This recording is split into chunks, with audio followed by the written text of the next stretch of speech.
From the beautiful campus of Casper College, it's time to dive into the world of Casper College athletics with another episode of the Casper College Coaches Show. Now here's your host, Phil Kohler. Welcome fans to the Casper College Coaches Show. I'm your host, Phil Kohler, joined as always by the head coach of the Thunderbirds, Tom Parks. Coach, a tough weekend for you guys. You guys go 1-1. You end up losing in the semifinals of the Region 9 tournament, but you finish the season 24-9 overall. Give us kind of a little bit of an overview of what the weekend was like for you. Yeah, I mean, we talked about it the week before and how important it was and how I felt like we deserved, a chance to win a championship. And it was the first Region 9 tournament that I've been a part of, and it was fun. I mean, Western Nebraska did a great job hosting it. And, the basketball teams that were there, all 8 of them were really good. And that's with a few of them being at home that are also really good. Yeah. And so it was fun to have that environment. It was fun for college coaches to be there. I think I learned a lot about what we need to do moving forward to have success at a place like that. But obviously, disappointed that it didn't end differently. But, got to win on the first night and just couldn't hang on through an ugly basketball game on the second night.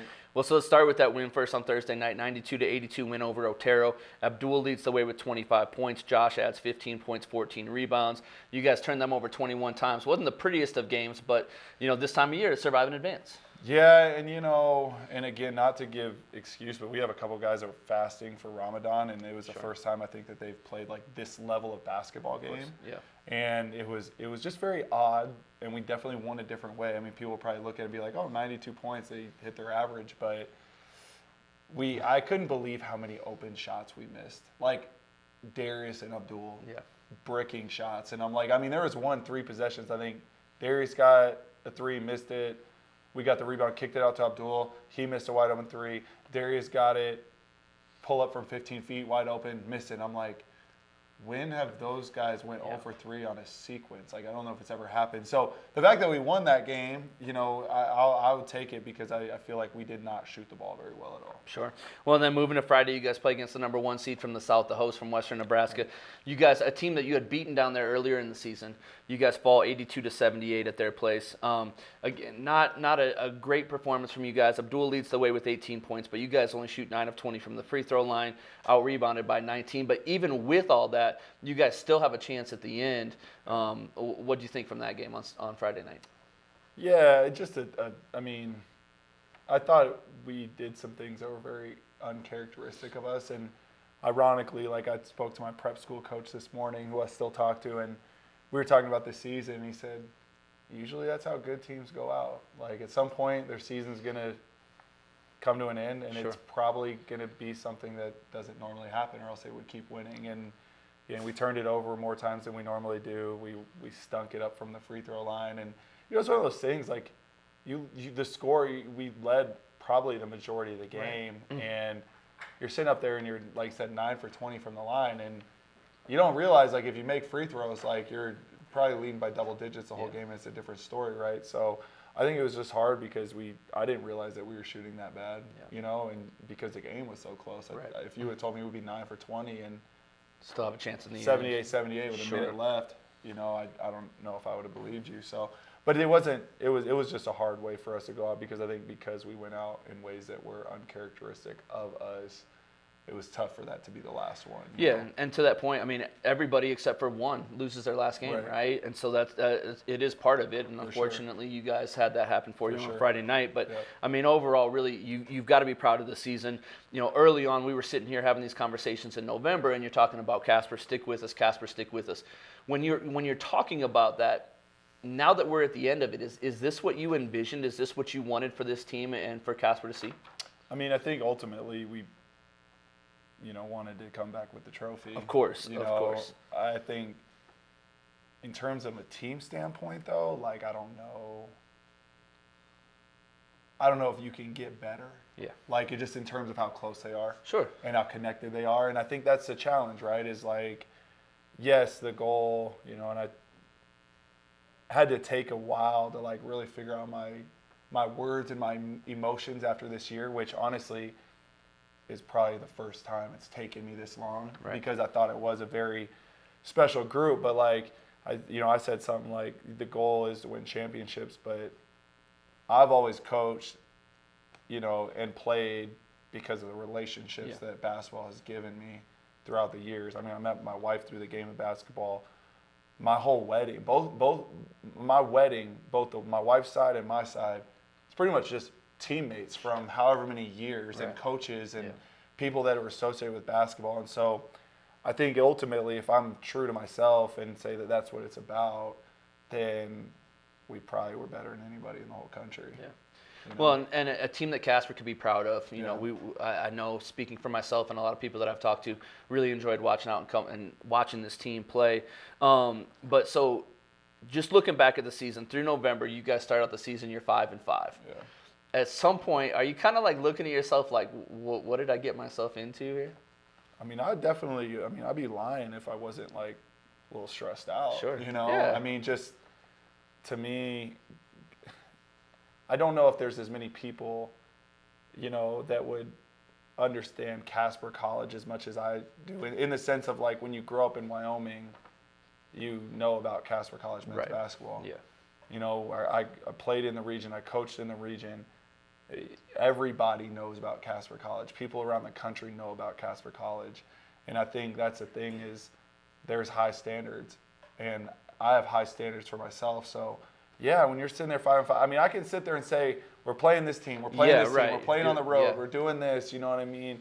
But, I mean, ultimately, you still going on the website, and the first thing that pops up is 5-5, right? So, I mean, it's not like I thought, this season's tanked. The thing that gave me hope every day is, like, our guys showed up every day and wanted to learn. Like, they didn't just show up and do whatever they wanted. Like, they showed up, and if I sat there all night and thought about these crazy ideas, they sat there and they listened to me, and they tried to go out there and do whatever crazy ideas they were. So that's why I felt like stick with us, there's always hope, was because of the way the guys approached every single day. Yeah. Well, and then you get away from the crazy ideas, and I remember us sitting here and having a conversation, and you saying, like, we're going to do what we do, and we're just going to focus on that, and we're going to stick with it. And all of a sudden, you guys go through December, and you guys go 5-0, and all of a sudden, things are starting to look like they're starting to click. I mean, is that kind of the way it felt for you? Yeah. I don't know if I haven't told the guys this, but no Christmas break next year. Yeah. We're staying here. Santa's coming. We'll put a giant tree in T-Bird Gymnasium. No Christmas break. No, but yeah, no, that was definitely like what I envisioned, and I do think the break kind of had a little detriment in our momentum because you could see what happened. We come back and drop a few, and then we go on a run, right? Well, and we got to talk too about getting a bubble put around the gym, and you guys can just go ahead and live in the bubble, because it seemed like when you guys left for Christmas break, everybody came back sick. January, you guys end up going 4-3, and all of a sudden it's like, this roller coaster that had just kind of hit its peak. Now all of a sudden, for some reason, it's starting to die back down. Yeah, no, for sure. I mean, I think there's always, when we were taking the floor, towards the later games that we had in December, I think we stepped on the floor like, this team can't play with us. Sure. And didn't, not in an arrogant way, but in a confident way, in a way that we know what we're doing is working. Yeah. You're just the next person in line, So, that break, hurt us a little bit, and then coming back, just like you said, I mean, we didn't get the preseason that we wanted, and I'm definitely learning scheduling in this area and when we start and what I need to do before conference and how late can I play, but still give them a break, but maybe not give them as long as a break. We're messing with things just because I do think that break can be a killer sometimes for teams. Yeah, absolutely. Well, and then, again, if the roller coaster's down at the bottom and then starting February, you guys end up winning 11 games in a row before that loss on Friday night. Like you said, I mean, it had to feel like there was a point where you guys knew when you're walking on the floor, you knew you were going to win. Yeah, I think it was just the work that we put in, and again, like, people see what happens in the games, but practice, man, like, these dudes competed, and again, like, there was never a low, like, no matter what we did, our guys compete. There's drills that they like more than other drills, but if we did something different, if we said, hey, we haven't done this in a while, we're going to revisit it, like, the guys are like, okay. Yeah. And I'm like, almost like, all right, you guys good? Like, you guys hate this? And it's just like they knew, or they trusted and believed in us as a staff to be like, hey, coaches think this is important for this game. It's going to make us better. Like, let's lock in and do it and do a good job at it, you know. So that was, you know, a big, again, people see those games and they see us win a number of games in different winning streaks, but, like, people don't understand how long the streak of practice was, that it was like we went months where I didn't go home and my wife was like, how's practice? I was like, oh my gosh, like, I was glad it's over. You know, it didn't go like it. It was like, it was good. You know, it was boring. It was boring to talk about practice because it was the same thing every day. It was like, came in there and worked, got the job done, competed, played hard, made each other better, stayed together, you know, do it again tomorrow. And it was, the conversations weren't, you know, me pulling out my hair and trying to figure out these crazy solutions. Just that grind, that everyday grind, and continuing to do that. And so, all right, I'm going to read a list of accomplishments here this year for you guys. Darius Robinson named first team All-Region 9. Abdul Bashir named second team All-Region 9. You guys as a team finished fifth in the country in three-pointers made. Abdul leads the country in three-pointers made with 124. Also sets a new school record I saw today. Darius finishes third in the country in three-pointers made with 118. Josh EJ leads the country in blocks with 112 and is also, and I can say it, but you can't, the biggest snub to the Region 9 team, maybe in the history of Region 9 snubs. 112 blocks and led the nation in blocks, and he's not all Region 9. Beyond all this statistical stuff, Coach, what do you feel like made you the most proud with this group? And there's, you know, before I answer the question, I wanted to, because I was curious on some of these things. We were also sixth in field goals made. Okay. And we were, you know, in the top 40 in field goal percentage. We were, you said it, fifth in three-pointers made. We were also eighth in percentage. So not only are we making a ton, but we're making them at a high rate. And like you said, ninth in points per game. And, yeah, I think people realize I'm probably an offensive-minded coach, you know, but our defense plays a lot into how we want to play offense. So it's kind of, I've always had this philosophy offensively, and it's great. Like, when you're an assistant coach, it's cool because you have all these great ideas, and you're like, this is what I'm going to do. Yeah. And then you become a head coach, and you realize nothing works. and so you have to start over, and you have to adapt and change. And this has been an offensive system, along with our defense that goes into it, something that I've been kind of piecing together since I became a head coach. Sure. And I've always felt like it should work. It doesn't always work, but I think when you have the right people and when you have the buy-in, it works. Yeah. But like you said, like, way beyond numbers and statistics and things like that, like, former players, teams, I don't think they would be upset with this, but this is the most fun I've ever had coaching. Sure. And people are like, oh, yeah, but you'll have another team next year. Oh, like, you'll have a chance to win a championship this, or, oh, and it's like, I've been a part of basketball teams since I was like this big. Yeah. You know, and this is the most, like, loving, connected, supportive team I've ever been around. Yeah. They literally they were so devastated after the game. Of course. And I think people think they're devastated because we didn't win a championship. They're devastated because of the last game. They're devastated because, like, they'll never play with that group. And I can genuinely say they also share the fact that I've never had this much fun on a team before. You know, and so I think you want to, like, cut down nets and have those experiences because again, I feel like they were deserving of it. You know, I feel like there can't be a handful of teams out there that had that connectivity that we had. Yeah. You know, and so that's what I'm most proud of, because you ask me how things are going. Jim and James was barely playing when we started. I mean, Jaden Peters was barely playing when we started.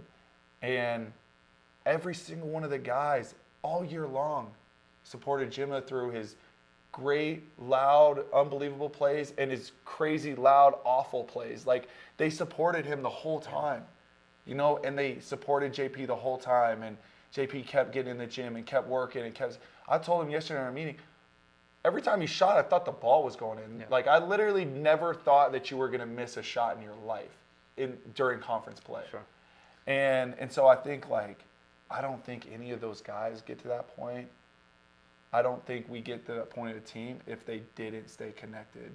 And that's not to say, look, we had plenty of Central Wyoming game. Yeah. We're in the locker room for an hour and a half. Yeah. And I'm thinking, like, our season's done. Like, I thought we were the closest group in the world, and it was a session of get everything out there. And the crazy thing is, after Central Wyoming, we lost one game. Right. Yeah. Until the last one. Yeah. You know, we lost at Gillette a couple of days later, and we lost the last one. Yeah.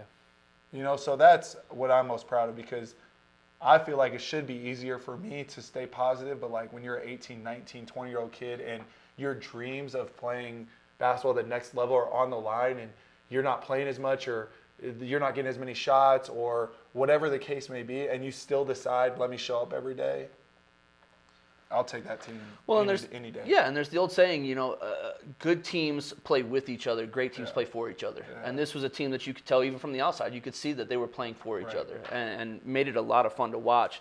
So speaking about these guys, let's talk first about the sophomores that are moving on. Darius Kuhn, Malik, Josh, Jaden, and Dre.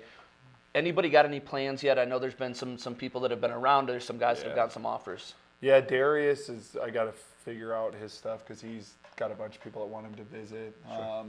Supposedly, I think he might be going to Hawaii. Oh, nice. And then UAPB. I don't know. We got to.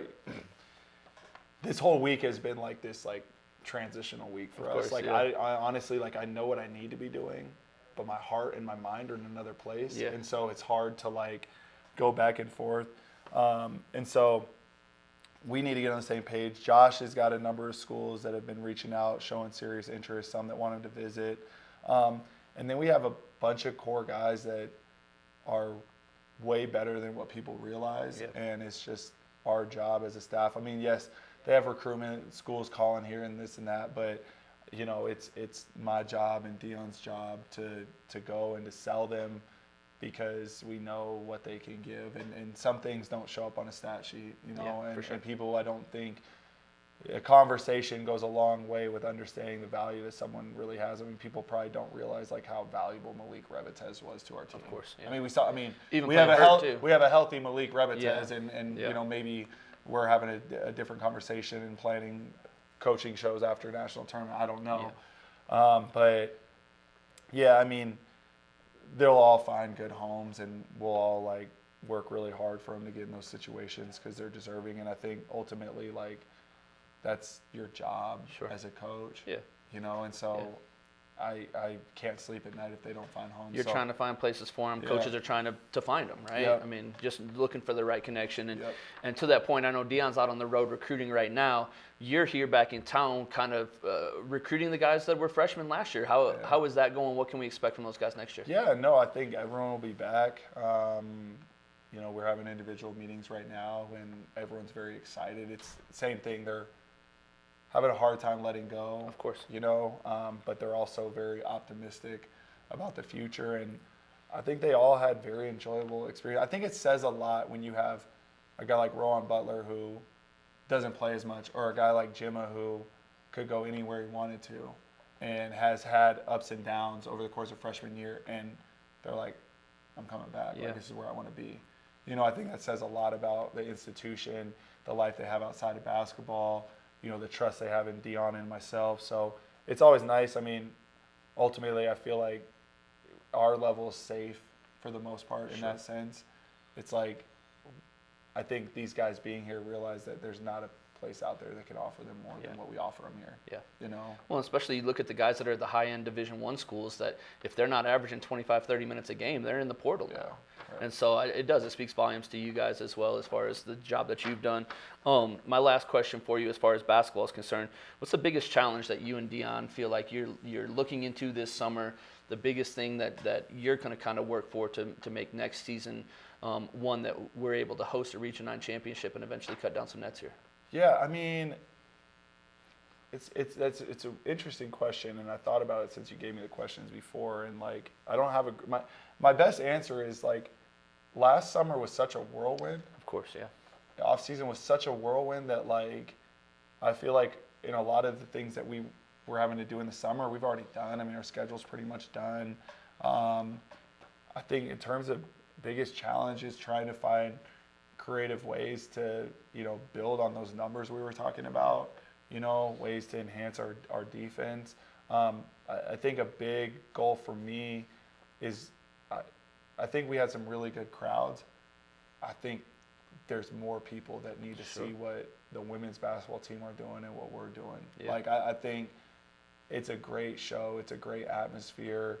Everyone does such an amazing job. It's not like a lot of junior college basketball games that you can go to, and it's right here. And so having those connections through camp and, just being, making more of those individual connections with people that support us, to try to get more people in the stands, because I just think that, especially, I don't know how much longer Dwight's going to do it, right. But that you don't have guys like that. Yeah. You know what I mean? Don't take it for granted. We can't take that for granted. Yeah. I'll pitch when he does leave. Nate Macy's your guy. Yeah. And you can clip that, and we can have a campaign. But Dwight Gennari is, a national treasure. Absolutely. There's not people like this dude. No. And he works so hard. And again, he's been here so long. Let's not take for granted.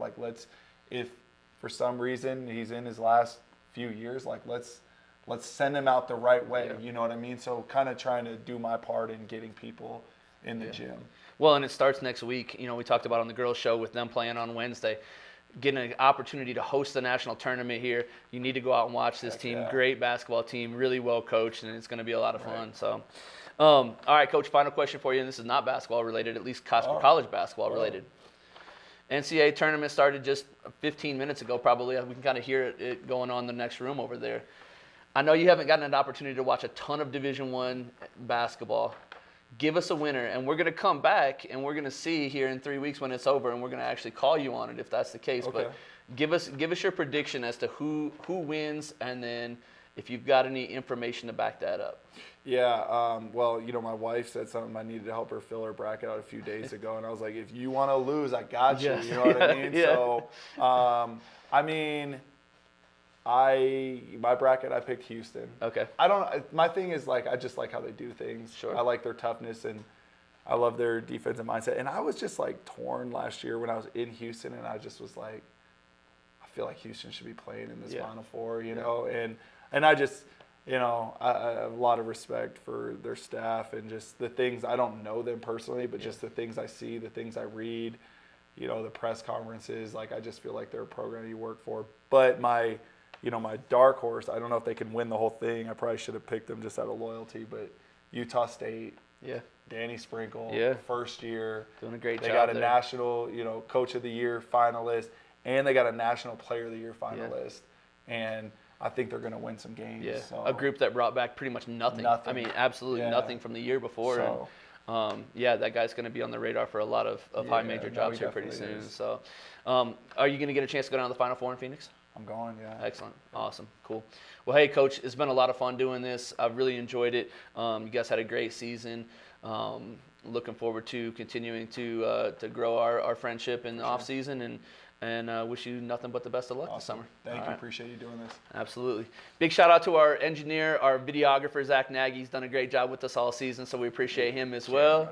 We need that other camera angle. Yeah, to flip it around. He's in the background. He's back there. He does everything in the background, does a great job for us, and we really appreciate him. And so fans, always remember to shoot for the stars, because even if you miss, there's always a chance for an offensive rebound. Thanks for joining us.